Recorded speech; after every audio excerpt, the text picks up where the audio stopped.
सभी को नमस्ते।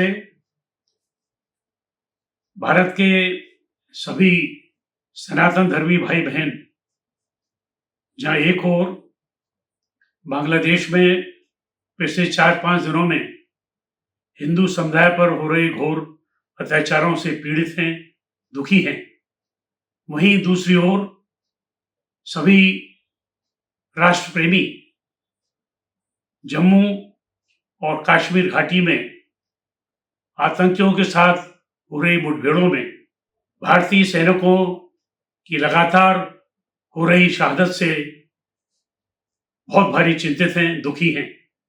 पिछले 2 माह में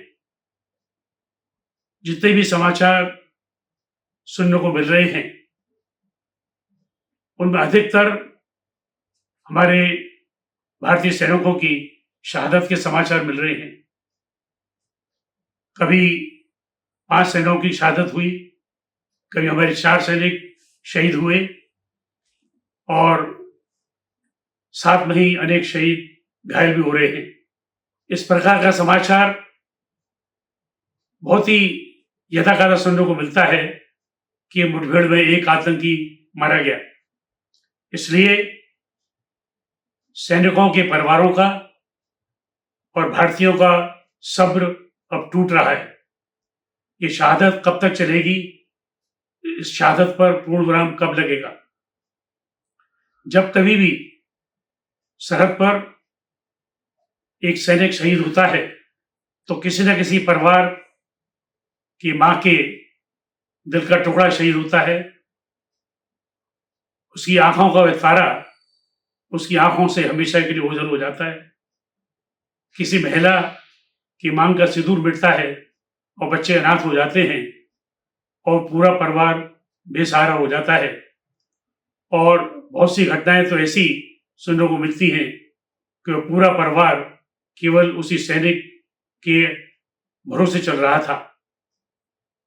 ऐसी स्थिति में आज मेरी देश के रक्षा मंत्री महोदय से, देश के गृह मंत्री महोदय से यह अपील है कि मुठभेड़ आतंकियों से भली चलती रहे, अब आतंकियों से मुठभेड़ के स्थान पर आतंकियों की जड़ों पर चोट करने की जरूरत है और उनकी जड़ों पर ऐसी जोरदार चोट होनी चाहिए, ऐसा जोरदार प्रहार होना चाहिए कि उनकी आंखाओं को होश उड़ जाए।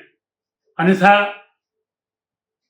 वहां से आतंकियों की सेना आती रहेगी और हमारे सैनिक बलिदान होते रहेंगे। मुझे पूर्ण विश्वास है कि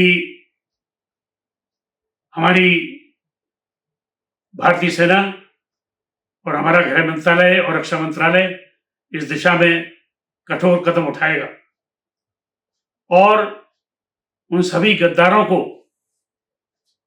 पकड़ करके कठोर से कठोर सजा दी जाए जो उन आतंकियों को सहारा देते हैं और सभी प्रकार की गुप्त सूचनाएं उन तक पहुंचाते हैं। और तीसरा मेरा निवेदन यह है कि जिन सैनिकों की शहीदी होती है, जो शहादत को प्राप्त होते हैं, उनके परिवारों का पूरा ध्यान रखा जाए, उनको हर प्रकार की सहायता मिलती रहे, उनके परिवार के सदस्य को सरकारी नौकरी मिले और जो भी उचित मुआवजा है वो भी मिले।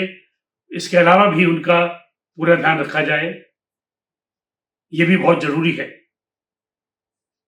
इसके अतिरिक्त बांग्लादेश से अभी कल जब ये देखने को मिला कि बांग्लादेश में रहने वाले हिंदुओं ने बड़ी एकता दिखाई है, उन्होंने एक होकर के जो प्रोटेस्ट किया है और जो नारा उन्होंने दिया है कि हम न तो बांग्लादेश छोड़ेंगे और न धर्मांतरण करेंगे, आज वास्तव में संगठित होकर के जो मुसीबत उनको ऊपर आई है उसका इसी प्रकार मुकाबला करने की आवश्यकता है। दया की भीख मांग करके कभी कुछ नहीं होता, केवल मौत मिलती है। जो हिम्मत उन्होंने दिखाई है उसी हिम्मत को वो साथ में रख करके प्रोटेस्ट करते रहे तो निश्चित रूप से उनको सुरक्षा मिल सकती है।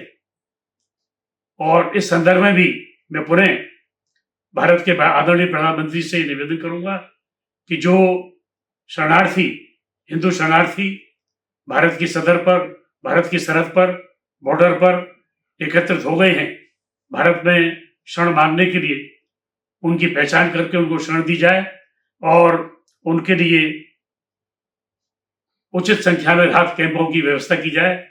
और उस राहत कैंप की व्यवस्था में आर्य समाज भी सरकार के साथ है। इसी निवेदन के साथ मैं अपने निवेदन को विराम दे रहा हूं। जय हिंद, जय भारत।